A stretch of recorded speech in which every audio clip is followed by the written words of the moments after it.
Hola, ¿cómo están? Bienvenidos. Les saluda Jessica Camblor Hernández. Les cuento que el gobierno ingresó ya a la Cámara de Diputadas y Diputados este proyecto de reforma tributaria, que es el pilar del programa de gobierno. Buscan reunir el equivalente al 4,1% del PIB, unos 12.000 millones de dólares en 4 años, y ha estado antecedido, se lo habíamos contado también, por los diálogos sociales para la reforma tributaria. Queremos conocer de ese proceso, pero también del contenido de la reforma, y para eso ya estamos en contacto con la subsecretaria de Hacienda, Claudia Sangüesa. Subsecretaria, bienvenida.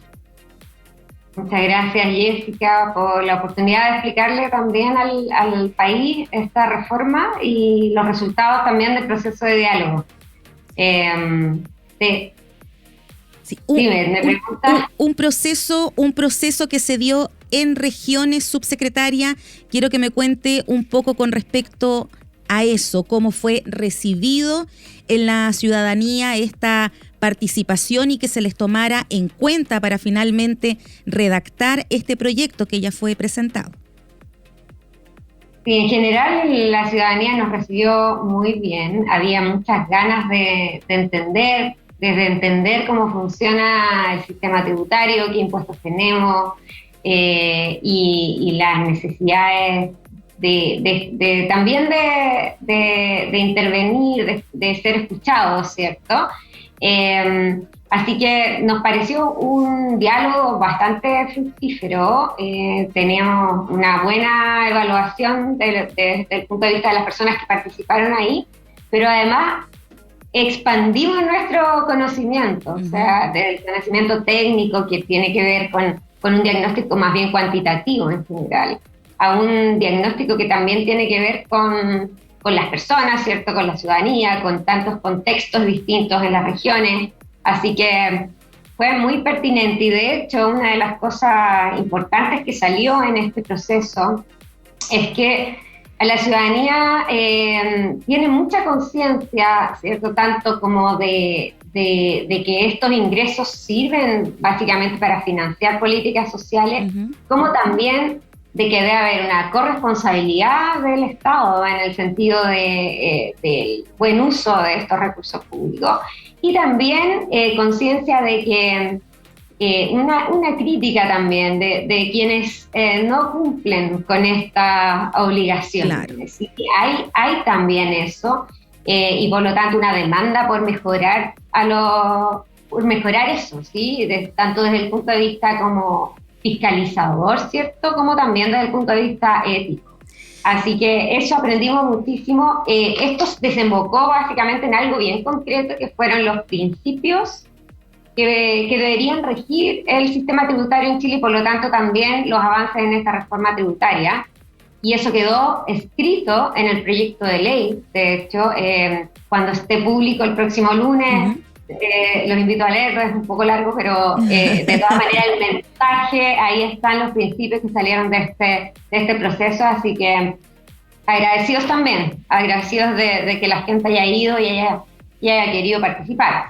Claro, así que nos deja con otras tareas, de hecho. Claro, y una de ellas es justamente acercar, quizás no el 100%, pero parte del contenido, además de la invitación, por supuesto, a leerlo todo dentro de este concepto también de intentar educar con respecto a lo que se presentó y qué va a pasar con esto en el futuro, en caso de ser aprobado. Subsecretaria, la iniciativa que se ingresó modifica, vamos a desmenuzar, no todo de una, los impuestos a la renta, a las personas, crea también un impuesto a la riqueza, busca reducir la elusión, evasión y las exenciones tributarias. En el fondo, y el mensaje que se ha dado por parte de las autoridades, que se pretende avanzar en justicia tributaria.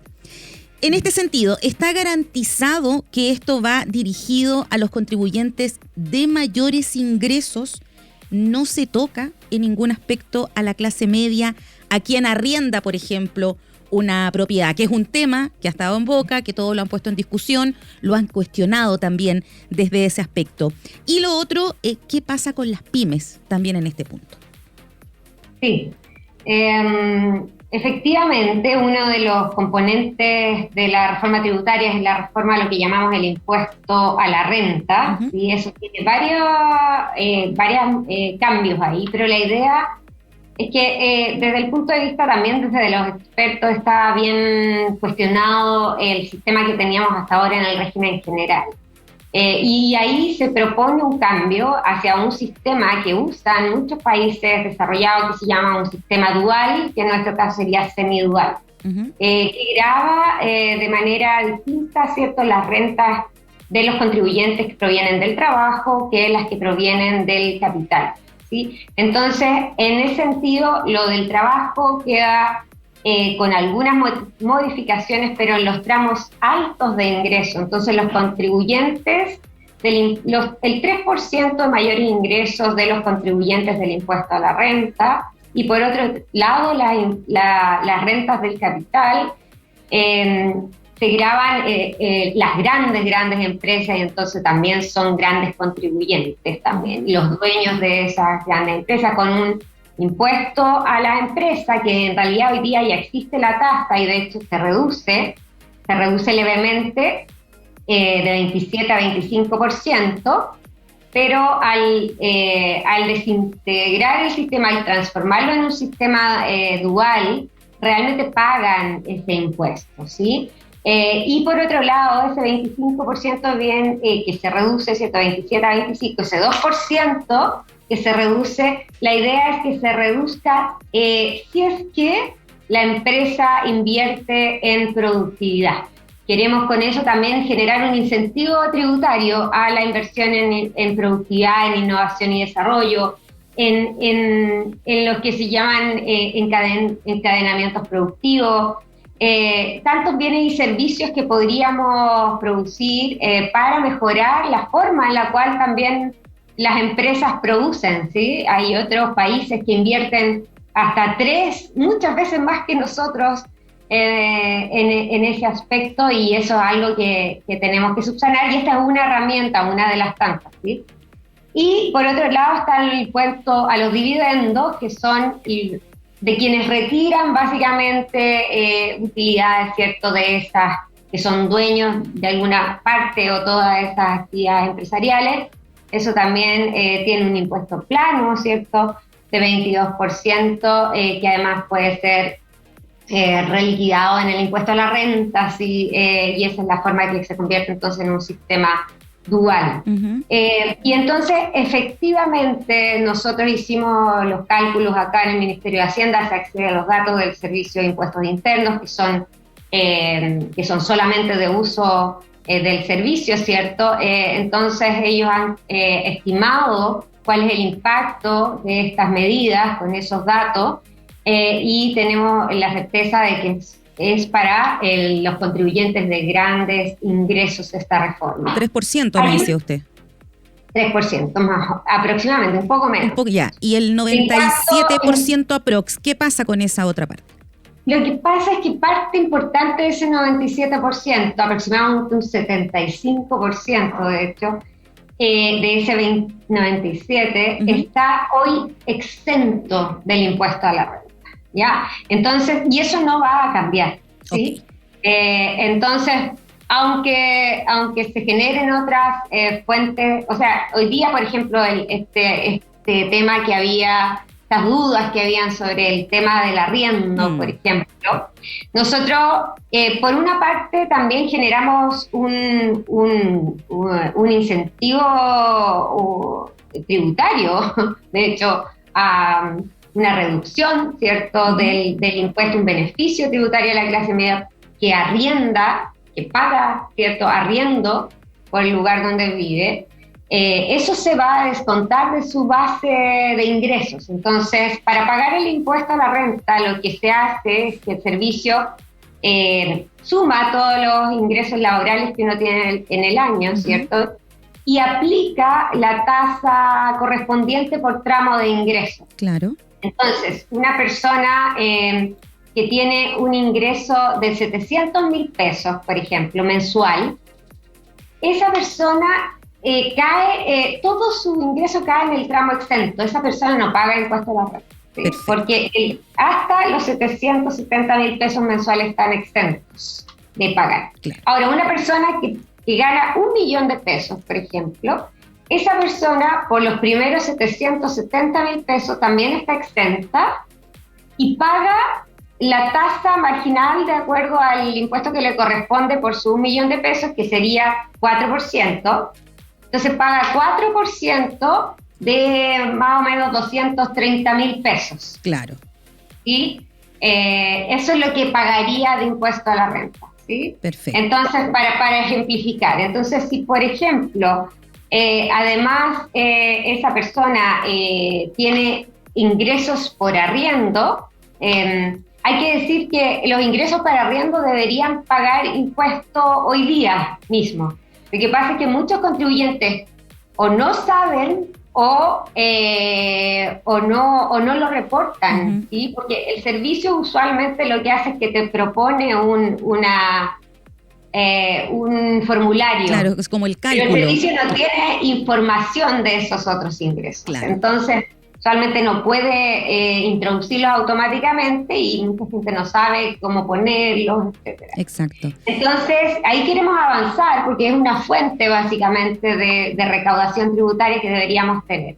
Ahora, sí hay una exención hoy día, que es la última exención que queda sobre una política muy antigua que se diseñó a fines de los años 50, donde hoy día lo que hace es que los ingresos de arriendo de hasta 2 propiedades de FL2, o sea, no cualquier propiedad, sí, sino que es de FL2, están exentos de pagar el impuesto a la renta. Ya solamente hasta 2 propiedades. Entonces, esa es recomendación hace mucho tiempo de eliminar esa exención porque correspondería a otro momento de la historia y del desarrollo de... Y de hecho se ha ido eliminando. El 2010, después del terremoto, fue la primera gran eliminación de esa exención, no completa, pero todas las propiedades que habían sido, que fueran adquiridas después de ese año, ¿cierto?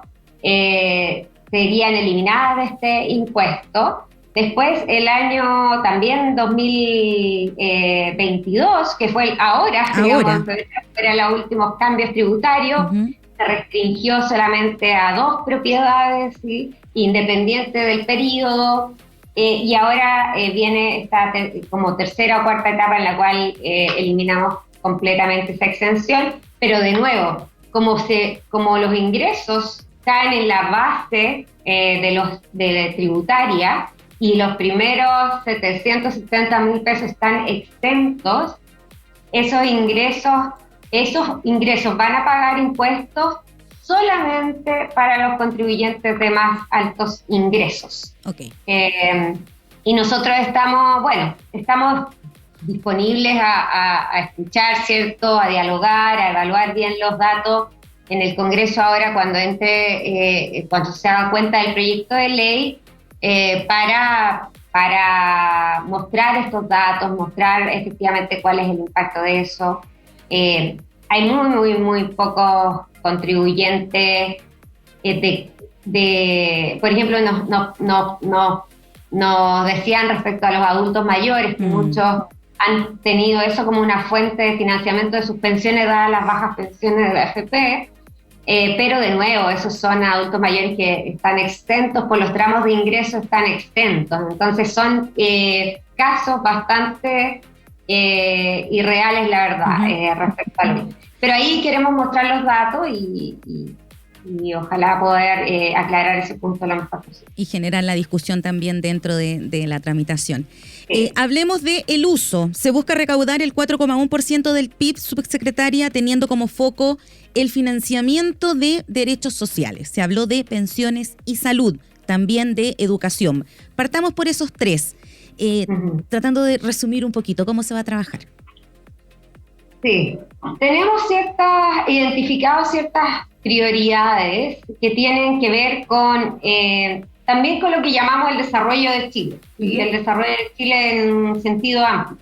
por una parte, el tema de desarrollo productivo, que tiene que ver con inversión en ciencia y tecnología, ¿cierto? Dar un salto hacia el desarrollo. Entonces, parte de esas fuentes de financiamiento van hacia allá. Pero también tiene que ver con también la extensión de ciertos beneficios de políticas sociales hacia niveles más altos de ingreso y mejoramiento, de hecho, de ciertas prestaciones sociales muy importantes hoy día, además, como son salud y pensiones. Uh-huh. Y por otro lado está también la idea de poder generar recursos para las regiones. Una cosa muy importante que salió de los diálogos, de hecho, que hicimos en todo el país, es que las regiones necesitan más recursos, básicamente. Hay brechas en materia de recaudación ahí, y bien importantes. Claro, porque hay tantas inequidades territoriales. Si nosotros, por ejemplo, si las regiones además pudieran, por ejemplo, cobrar un impuesto específico para la región, eso podría aumentar las brechas.